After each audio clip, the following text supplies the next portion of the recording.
கோடாலி போன்றவளுக்கு வணக்கம். பவாரண்ய குட்டாரிகா.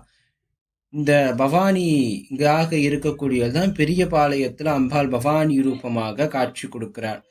இந்த ஆத்மா எந்த அளவுக்கு பிற உறவுகளோட பிணைந்திருந்தாலும் கடைசியாக இருக்கக்கூடிய ஜீவ முக்தி நிலைன்னு வர சொல்ல இது எல்லாத்தையும் கலைந்து அம்பாள் ஆத்மாவை பரிசுத்தமாக்கி அனுப்பக்கூடிய வேலையை பார்ப்பதற்காக இந்த பவம்ங்கிற ஒரு நம்மளுடைய வாழ்க்கை காட்டுல கோடாலியை கொண்டு அந்த உறவுகளை வெட்டி வீழ்த்தி அந்த ஆத்மாவை காப்பாற்றுறதால பவாரண்ய குட்டாரிகா. அடுத்து பக்த பிரியை.